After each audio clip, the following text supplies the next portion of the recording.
Saya biasanya saya biasa dipanggil dengan nama Yofi.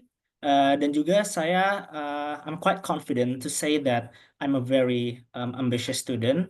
Dan juga saya emang mahasiswa yang suka untuk mengeksplor banyak sekali hal yang selain dari major saya yaitu ekonomi syariah. Yang dimana salah satu yang saya sering sekali tekuni dan juga sering kali saya melakukan riset tentangnya yaitu adalah tentang social media. Tidak hanya dari riset, saya juga cukup berpengalaman. Selama 1,5 tahun berkuliah, I have also involved in many organizations yang dimana role saya itu juga taking a huge part dalam mengoperasikan social media dan juga pembuatan konten.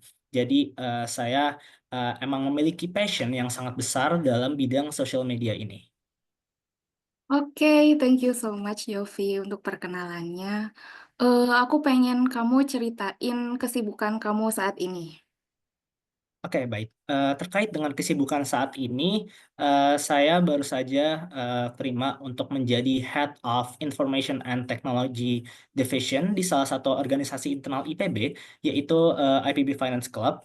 Kemudian saat ini juga saya masih ada organisasi satu lagi, yaitu masih organisasi internal IPB juga, yaitu IPB Model United Nations, yang dimana sebentar lagi itu akan berakhir di bulan April. Jadi saya yakin juga dengan apabila nanti saya lolos di Student X CEO ini tentunya tidak begitu menghambat karena dari requirement yang saya baca juga bahwa dimaksimalkan ada 2 organisasi untuk 1 tahun kepengurusan ke depannya. Tapi karena memang organisasi saya satu lagi ini sudah bentar lagi kelar, jadi saya yakin untuk nanti bisa apabila nanti saya lolos, tentu saya yakin saya bisa untuk membagi job desk saya di organisasi satu dan juga organisasi tentunya Student X CEO ini menjadi number one priority. Tidak hanya itu, saya juga kemarin baru saja diterima menjadi ambassador dari salah satu program yang diadakan oleh Indonesian Youth Action, yang dimana programnya itu adalah YIAE, Youth Interaction Exploration Program, yang dimana itu nanti hari H-nya itu akan diadakan di Jepang pada tanggal 1 sampai 7. Mungkin untuk kesibukan saya saat ini hanya itu saja dan kedepannya pun belum terpikirkan lagi, tapi saya berani mengatakan untuk saya uh, mengkomitmenkan diri saya di organisasi Student X CEO Jakarta ini. Oh, oke. Dari kamu sendiri, kayak dengan kegiatan kamu yang lumayan itu, gimana cara kamu nyeimbangin sama kegiatan akademik akademik kamu? Oke. Terkait dengan kegiatan akademik, mungkin ini akan saya tambahkan juga. Jadi terkait dengan akademik saya juga, mungkin untuk schedule saya di semester 4 ini, di mana untuk major saya itu hanya kuliah dari Senin sampai Rabu. Yang di mana pada 1,5 tahun terakhir pun, mungkin yang akan saya mention juga, terkait dengan kegiatan saya dalam 1 tahun terakhir, itu juga cukup padat, yang di mana I also involved in many organizations, I would say 4 organizations at the same time. Tetapi tidak hanya itu, saya juga involved di beberapa kegiatan kepanitiaan. Tetapi saya masih bisa menyeimbangkan dengan kegiatan akademik saya yang di mana emang major saya ini tidak begitu banyak kesibukan. Di mana untuk kuliahnya pun semester lalu itu juga hanya Senin sampai Kamis. Jadi saya eh, karena saya juga tadi sempat mention kalau saya suka untuk mengeksplor banyak hal, jadi emang saya berniat untuk mengisi waktu luang saya itu untuk mengikuti kegiatan organisasi di luar dan juga beberapa kegiatan seperti lomba dan juga kegiatan-kegiatan yang tentunya bagi saya itu bermanfaat dan bisa mengasah soft skill saya dan juga hard skill saya. Oke, that's nice. Makasih buat jawabannya. Eh, aku pengen kamu jelasin SWOT analisis kamu. Oke, terkait dengan SWOT analysis, yang pertama mungkin terkait dengan strength. Saya berani mengatakan bahwa saya memiliki time management yang cukup baik karena ditinjau dari pengalaman saya pada tahun sebelumnya, di mana tadi sempat saya mention kalau saya mengikuti cukup banyak organisasi, tetapi saya masih bisa mengatur waktunya dengan baik, yang dimana mungkin apabila bicara tentang skala prioritas, tentunya saya tidak memprioritaskan antara organisasi organisasi A itu yang urutan pertama, organisasi B urutan kedua, tetapi saya memprioritaskan dengan job desk yang saya miliki. Jadi apabila job desk yang satu ini emang mungkin misal sudah dekat dengan deadline, maka itulah yang diprioritaskan. Kemudian terkait dengan strength juga, saya memiliki leadership juga yang cukup baik karena dalam 1 tahun kemarin pun saya involved di beberapa organisasi dan juga kepanitiaan. Salah satunya adalah organisasi Ormawa Eksekutif PKU IPB yang dimana itu mungkin bisa dibilangnya sebagai BEM untuk tingkat pertamanya mahasiswa IPB, mahasiswa PKU. Jadi saya di situ juga menjadi Head of Media and Branding Division. Jadi saya emang sudah involved, itu juga organisasi yang berjalan selama 1 tahun. Jadi saya fully fokus di social media dan juga pembuatan konten. Kemudian terkait dengan strength juga, saya orang yang sangat terbuka dalam melakukan diskusi. Apabila ada opini, tentunya saya senang sekali untuk diajak diskusi. Apabila opini dari satu dengan opini dari saya kemudian misalnya di combine dengan opini dari misalnya teman saya yang lain, tentunya saya tidak sebagai seorang leader pun saya juga tidak yang semena-mena untuk langsung menolaknya, tetapi saya juga sangat terbuka untuk diskusi terkait mungkin di bidang yang ini, let's say about content planning, kemudian like innovation, misalnya konten apa yang ingin kita buat, tentunya saya juga cukup berpengalaman di situ. Kemudian talking about weakness, saya orang yang mungkin bisa dibilang terkadang kelupaan karena emang mungkin kalau ditinjau dari tahun lalu juga itu dari banyak organisasi tentunya kita sebagai manusia yang pasti butuh namanya reminder. Nah, reminder ini yang menjadikan solusi untuk problem yang saya alami, yaitu terkait dengan kelupaan. Misalnya ada job desk. Nah, dengan apa? Tentunya dengan beberapa tools yang memang sudah saya kuasai juga, seperti Google Sheets, kemudian ada Notion juga yang bisa saya pakai. Kemudian saya bahkan suka buat alarm sendiri di HP, bahkan di laptop pun juga ada alarmnya. Jadi kalau misal ada job desk misalnya sudah mendekati deadline, tentunya saya sudah menyiapkan, sudah berantisipasi untuk menyiapkan solusi untuk menyelesaikan problem tersebut. Kemudian terkait dengan opportunities, saya juga saat ini em, ada mengikuti PKM juga karena ini juga udah kewajiban dari jurusan saya untuk mengikuti program kreativitas mahasiswa, di mana untuk opportunities ini saya mungkin bisa mempunyai relasi yang begitu cukup banyak gitu ya. Jadi eh, di mana di PKM ini pun saya juga bertindak sebagai CMO, sebagai Chief Marketing Officer, di mana tentunya ini juga peluang yang tentunya selinear dengan yang saya daftarkan di Student X CEO ini, yang di mana masih berkaitan dengan social media, dengan marketing, dan juga hal lain sebagainya gitu. Kemudian dengan threat, terkait dengan hambatan yang saya miliki juga saat ini, mungkin untuk hambatan saya bisa bilang di mana saya ini juga mengoperasikan banyak sekali sosial media. Mungkin apabila bicara tentang content planning ke depannya, tentunya karena saya tadi kan saya juga mention ada sebagai ambassador yang dimana itu juga ada job desk-nya untuk membuat konten. Tentunya konten-konten ini tidak bisa dong kalau misalnya dari semua yang saya ikuti ini tentunya disamakan gitu. Misalnya saya mengikuti di program A, kemudian saya membuat konten, tapi di program B juga saya membuat konten yang sama. Tentunya itu tidak bisa dan itu menjadi hambatan. Tetapi dengan itu karena saya juga suka melakukan riset, saya juga senang dengan membuat konten yang emang related to trend, tapi emang kebiasaan saya itu untuk memodify tren yang sudah ada, tetapi jadi tidak plek-ketiplek dari tren yang sudah ada gitu. Jadi semisal itu untuk thread pun juga sudah ada solusinya gitu bagi saya. Oke, that's really good. Makasih banyak buat jawabannya. Aku pengen tahu pendapat kamu. Menurut kamu, lebih baik kerja cepat atau eh, kerja takes a longer time tapi kualitasnya bagus? Dan kenapa? Oke.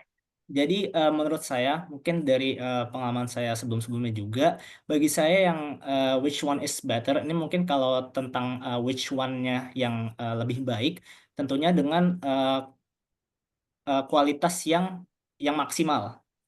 Walaupun waktunya mungkin apabila, jadi mungkin case-nya adalah apabila dalam misalnya kita ada content plan, kemudian untuk mungkin waktunya itu kita udah pasang deadline juga, mungkin kita udah pasang waktu yang pas, jadi kapan kita untuk uploadnya, tapi jadi lebih baik untuk untuk range waktu saat kita uploadnya itu lebih baik kita put dalam bentuk range, jadi bukan dalam satu tanggal. Jadi biar kita itu bisa memaksimalkan, misalnya dari range hari yang pertama itu mungkin belum belum belum kualitasnya belum maksimal, kita masih bisa memaksimalkan konten kita juga. Jadi lebih baik mana yang pasti kualitas yang lebih ya, konten yang kualitasnya lebih, tapi juga waktunya pun apabila kita itu emang udah planningnya itu nggak cuma satu hari, tetapi mungkin dalam bentuk range, tapi yang tentunya itu juga tidak merusak mungkin misal objektif kita adalah misal FYP, tentunya kita juga harus mengikuti mungkin dari waktunya ya, mungkin dari waktu itu kita harus tetap juga mengikuti. Jadi kita nggak sembarangan misal dalam uploading konten, kita nggak bisa sembarangan misalnya kita promotional content kita nggak bisa yang misalnya udah eh,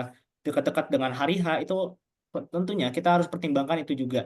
Tapi yang paling utama adalah konten yang berkualitas, karena apa? Dengan kita sudah melakukan analytics, kita sudah melakukan cross check, itu yang eh, bisa lebih make sure kita untuk nantinya bisa membranding konten kita. Jadi makanya saya lebih memprioritaskan mungkin untuk sebenarnya lebih memprioritaskan keduanya, tetapi dalam sebuah pertimbangan juga gitu. Oke, thank you so much jawabannya.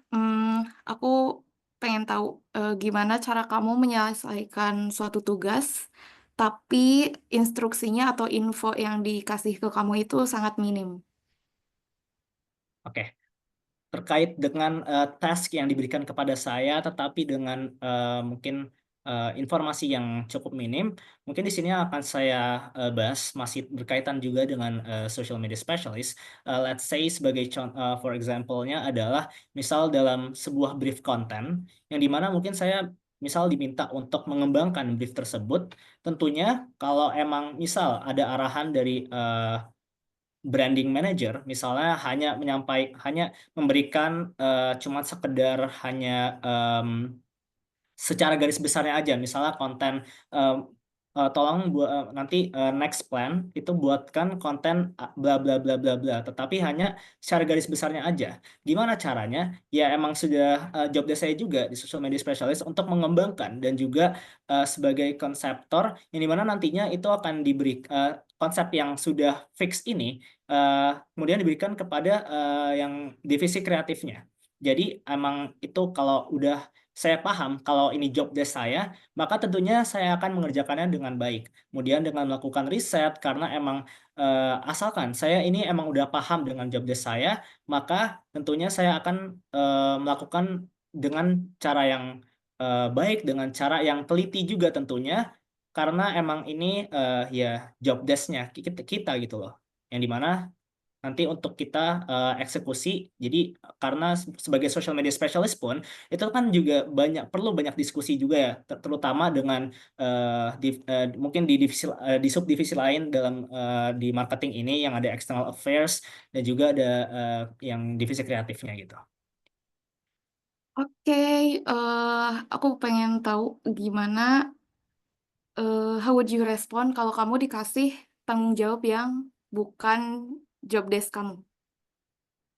Oke, terkait dengan mengerjakan job desk yang tidak sesuai dengan job desk kita yang seharusnya, itu tentunya kita yang pasti perlu ini juga ya, kita perlu konfirmasi terhadap mungkin branding manager ataupun ke CMO, kenapa tugas yang pertama mengkonfirmasi mengapa tugas ini diberikan kepada saya, yang dimana ini bukan job desk yang seharusnya saya lakukan. Padahal mungkin di awalnya pun mungkin pada saat mungkin first meeting itu tidak ada yang menjelaskan bahwa saya harus mengerjakan job desk ini, job desk itu yang tidak ada dalam job desk saya. Yang pertama tentunya dengan mengkonfirmasi mengapa harus mengerjakan hal ini. Kemudian apabila terdapat konfirmasi kalau semisal lagi ada anggota yang burnout ataupun misalnya masih kita lagi kebanyakan job desk yang dimana ini tuh harus dihandle juga sama orang yang emang bukan di bidangnya itu. Jadi tentunya apabila emang itu untuk kebutuhan kita bersama juga, tentunya mau tidak mau harus saya lakukan sesuai dengan komitmen saya dalam mengikuti organisasi ini gitu. Jadi emang harus pertama konfirmasi, kemudian yang kedua apabila sudah ada kejelasan, maka harus dilakukan secara sebaik-baiknya. Oke, thank you untuk jawabannya. Selanjutnya mungkin mau ditanyain sama Fajar. Fajar? Oke. Oke, halo. Untuk pertanyaan selanjutnya, apa sih yang kamu ketahui tentang Student Axios Jakarta ini?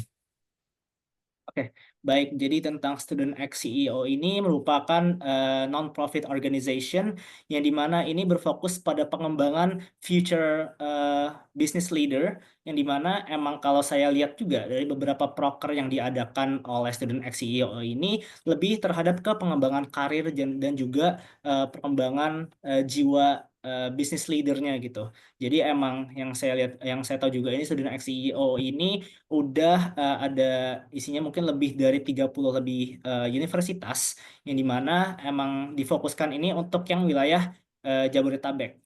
Jadi emang Student X CEO ini juga mungkin kalau dari proker-prokernya itu memiliki banyak sekali juga partnership mitra dengan banyak sekali top companies yang dimana itu menjadi salah satu ketertarikan saya juga ketertarikan yang sangat amat tinggi karena di zaman sekarang ini yang dimana untuk memasuki top companies itu kan tentunya harus memiliki relasi yang kuat yang dimana dengan saya melihat untuk join di Student X CEO ini menjadi salah satu opportunity buat saya juga untuk bisa nantinya mungkin setelah lulus untuk bisa join di top companies juga nantinya. Oke, selanjutnya masih seputar eh, Student Axios ya.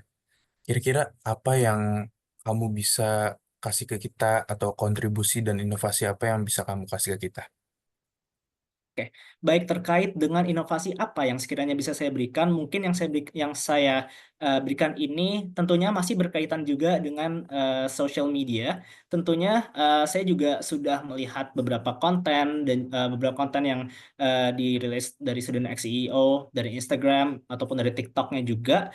Dan karena saya emang hobi tidak hanya dalam social media analytics, tetapi juga saya hobi dalam membuat konten yang dimana dalam organisasi dan juga kepanitiaan sebelumnya saya sering sekali involve dalam pembuatan konten. Jadi mungkin yang ingin saya berikan dalam segi brandingnya yaitu untuk meningkatkan kualitas konten dari Student X CEO yang dimana dengan gear yang saya punya juga karena em, eh, mungkin yang bisa saya berikan from my previous organization, saya juga ada mempunyai program konten yang memang beberapa kontennya itu juga sudah ada FYP sampai viewsnya itu sudah mencapai 200.000 juga di TikTok Ormawa Eksekutif PKU IPB. Jadi mungkin saya pengen imply juga di Student X EO ini mungkin dalam segi kontennya di mana kontennya ini masih related to trend yang sedang berlangsung, tetapi kita modify dengan higher quality content. Misal dengan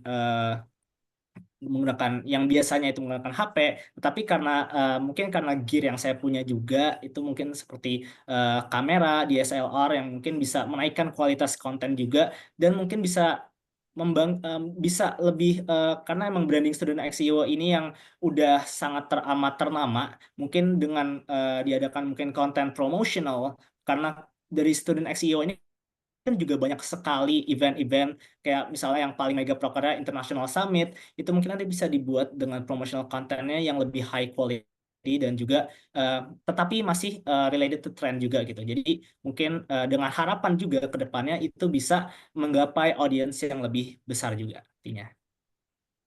Oke, selanjutnya aku minta dong urutin skala prioritas kamu dari kuliah, pertemanan, Student Axios, dan organisasi lain.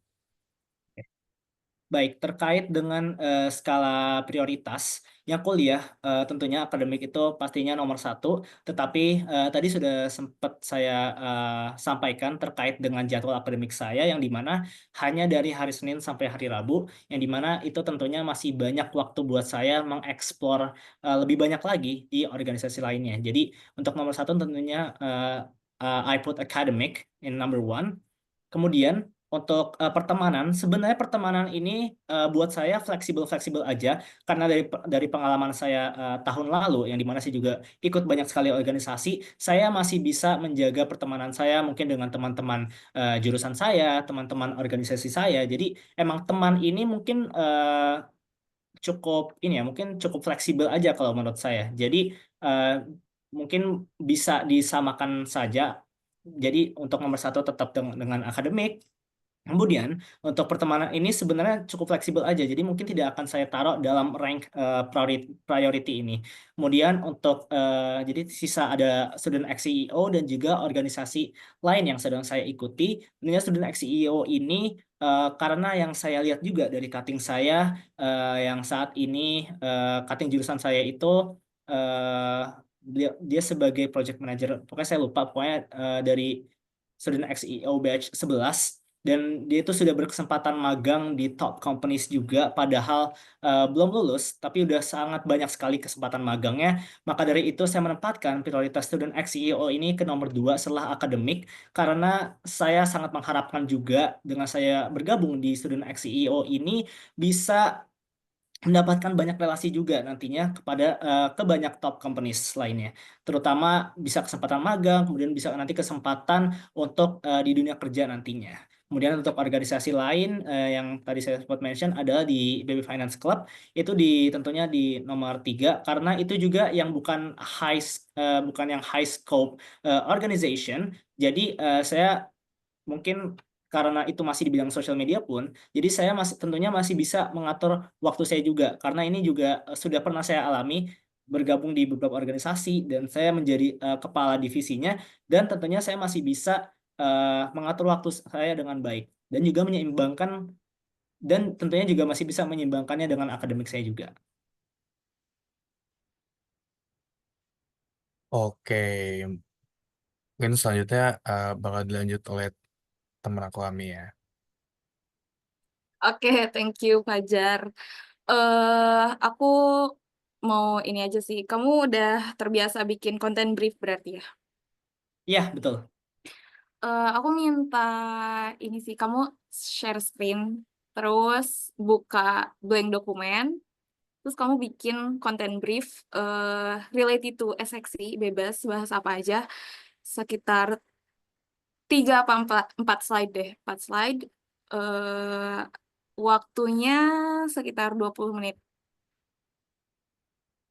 Oke, mungkin izin ini terkait dengan konten briefnya, apakah ada untuk mungkin tools atau software yang harus dipakai gitu? Cukup di Google Dokumen aja, nanti Untuk saja. beresnya kamu kirim di chatbox Zoom. Oke, Tapi share screen juga ya. oke.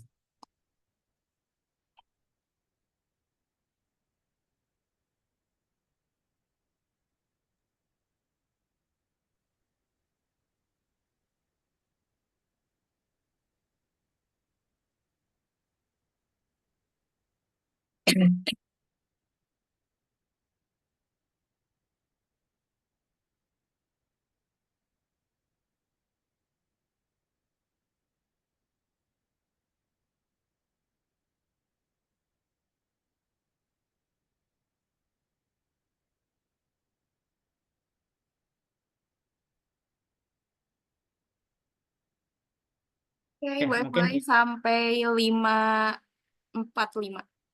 oke. Berarti 4 page ya, Kak? Iya, Oke. Ini berarti terkait dengan brief konten apapun yang berkaitan dengan SXC. yes, betul. Oke, baik. Saya izin off mic dulu ya, Kak.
Oke, Yofi, udah beres waktunya.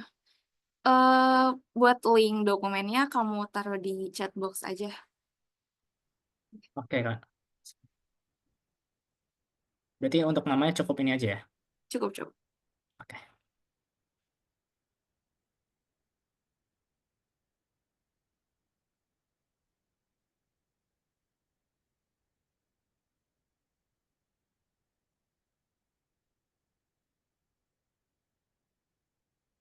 Oke, good job Yofi, thank you. Eh, aku masih ada beberapa pertanyaan.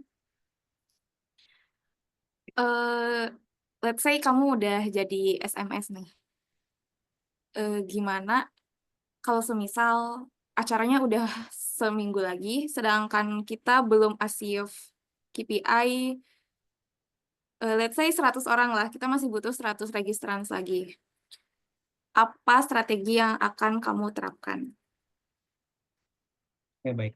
Jadi untuk bisa mengatasi hal tersebut yang dimana mungkin dalam suatu event kita yang sudah mendekati hari H, tetapi KPI kita belum mencapai target, mungkin pada saat mungkin nanti saat registrasinya itu bisa juga ditambahkan untuk wajib share poster dan juga wajib share jarkoman, kemudian juga bisa dengan mengajak para partisipan yang misalnya nanti dalam kurun waktu seminggu itu mungkin bisa kita tambahkan juga mungkin dalam pendaftaran formnya kita harus mewajibkan mereka untuk share poster, share jarkoman, mungkin ke banyak ke Instastory lah, ke grup WhatsApp itu mungkin bisa jadi salah satu solusinya juga. Kemudian juga apabila dengan cara mungkin yang lebih effort adalah dengan membuat konten, tetapi kontennya mungkin lebih dipadatkan lagi, yang dimana mungkin dalam kurun waktu seminggu itu bisa satu hari satu konten. Itu walaupun bukan konten yang begitu effort, tetapi setidaknya dengan kita banyak post, kita juga dengan tentunya bisa kita kaitkan juga dengan tren yang ada, itu tentunya bisa juga menambah probabilitas kita juga untuk menaikkan engagement dari event yang kita adakan. Jadi dengan target untuk bisa mencapai KPI yang sesuai target juga gitu. Oke, interesting. Aku mau nanya kalau boleh jelasin nggak proses brainstorming kamu sehingga kamu mendapatkan satu ide gitu.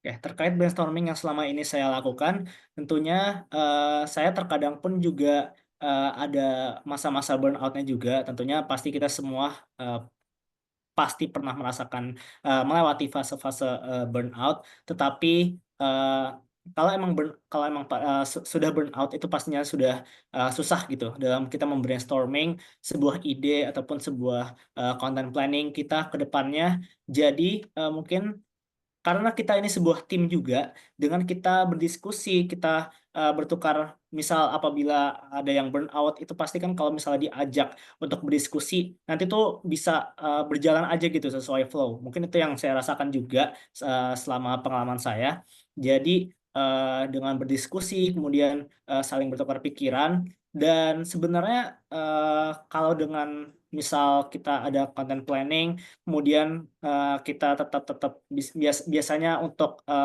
me- untuk meredakan burnout tersebut adalah dengan scrolling scrolling sosial media, dan dengan scrolling itu mungkin biasanya pun saya juga suka mendapatkan ide gitu, sekiranya oh ini tiba-tiba terpikirkan aja walaupun sedang burnout, tetapi kan eh, focusing on entertainment yang dimana mungkin secara garis besar pun mungkin secara garis besar kita udah dapet oh kita oh ini bisa nih sekiranya untuk dijadikan inovasi ataupun dijadikan sebagai content plan ke depannya. Jadi em, tentunya dengan berdiskusi dan juga dengan kita nggak usah banyak pikiran dulu, kita harus meluangkan waktu kita juga gitu buat istirahat. Jadi agar kita bisa berpikir secara bersih dan juga secara lancar lagi, agar ke depannya kita bisa membuat konten plan lagi dan juga bisa mengembangkan ide-ide lagi gitu. Oke, thank you buat jawabannya. Buat pertanyaan selanjutnya, ini nggak ada jawaban benar atau salah, jadi kamu boleh jawab sesuai apa aja yang lewat di kepala kamu.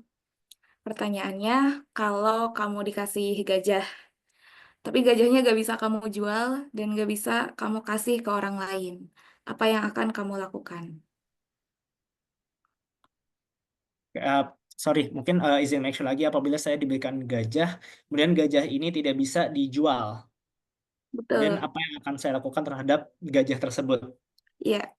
Oke, baik. Jadi mungkin karena ini juga eh, tidak ada dalam konteks apapun, jadi mungkin apabila terkait dengan hal itu, maka yang akan saya lakukan dengan gajah, gajah tersebut tentunya akan saya merawatnya, karena dengan saya merawatnya, kemudian saya mungkin saya merawatnya dengan baik, saya bisa mengembangkan, mungkin saya melatih gajah ini misalnya.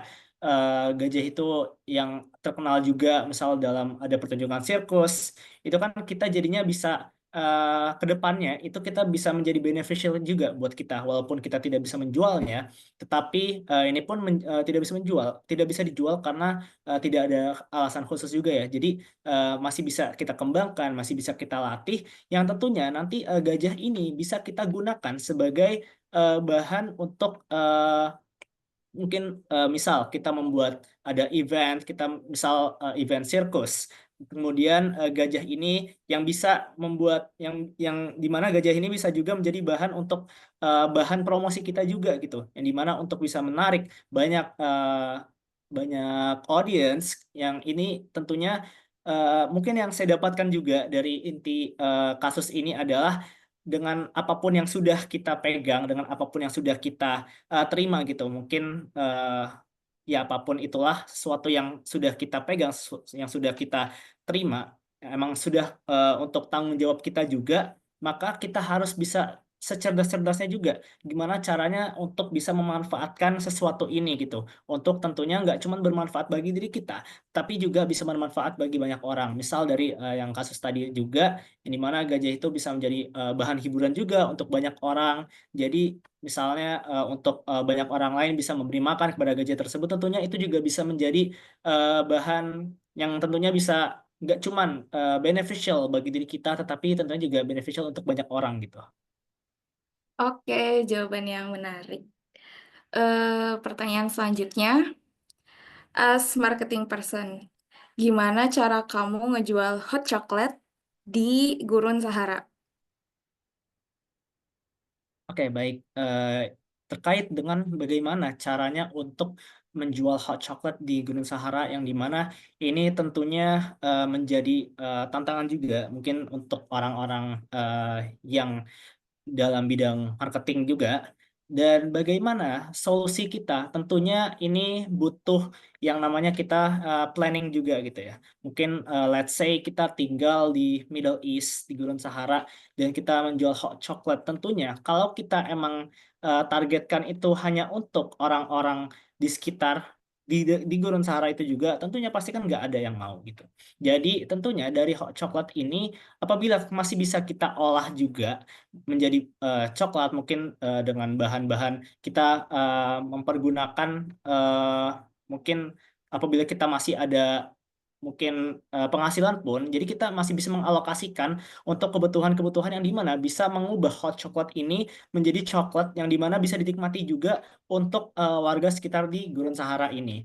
Jadi emang tentunya dengan mindset kalau misalnya kita emang udah malas duluan, aduh dari hot chocolate ini, aduh udah hopeless lah kita nggak bisa buat apa-apa. Tetapi kalau misalnya kita emang ada initiative, kita ada mindset kita yang emang terus selalu berpikir ke depan, tentunya nggak cuma berhenti di situ. Kita mungkin juga bisa bekerja sama dengan orang lain, mungkin yang dimana bisa mungkin dalam bidang tertentu, yang dimana bisa juga untuk membantu kita untuk mengubah hot chocolate ini menjadi coklat yang bisa dikonsum oleh para penduduk di Gurun Sahara ini. Jadi intinya adalah keep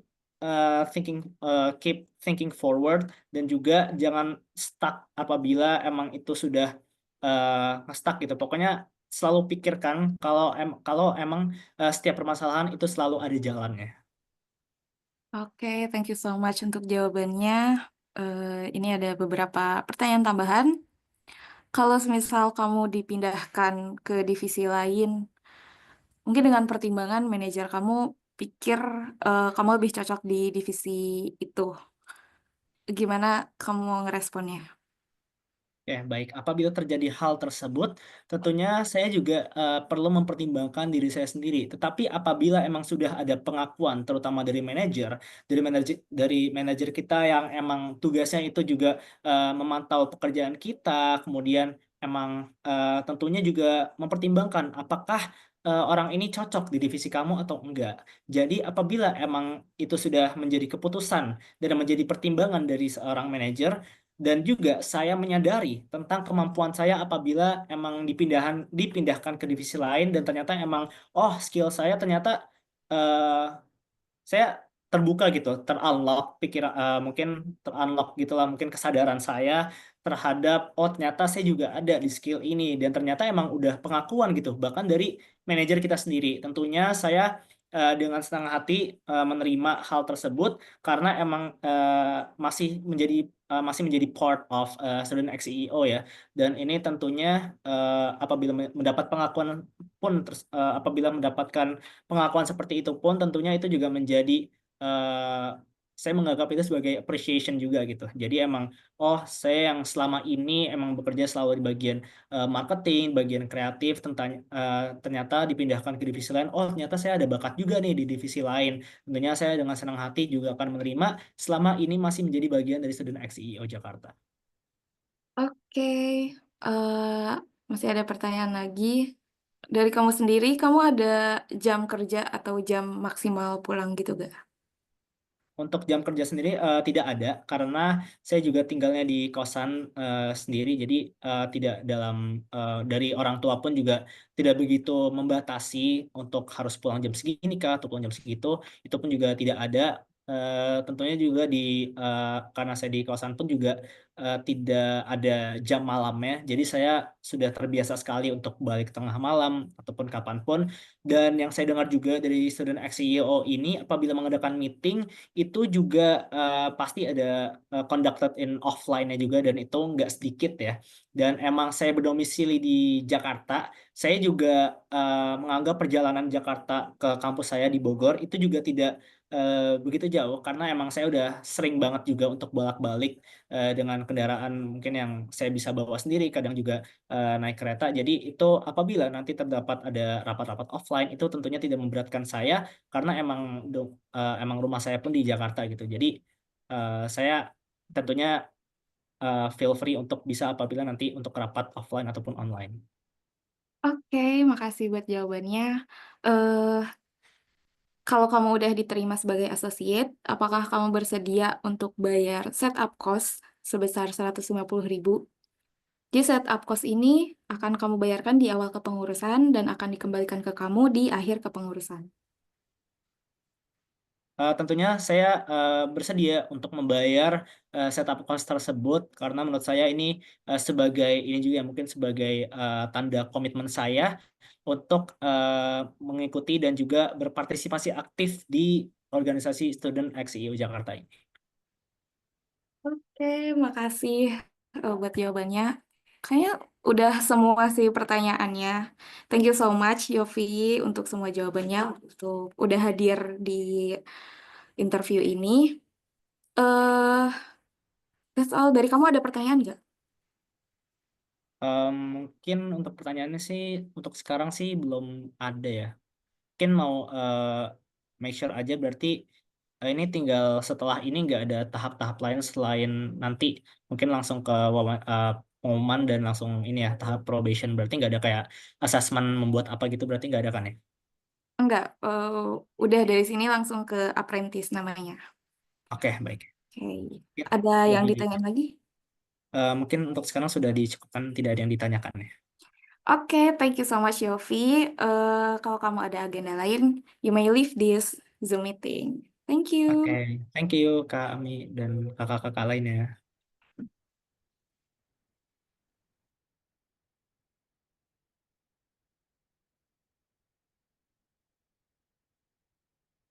Baks. Recordnya matiin dulu.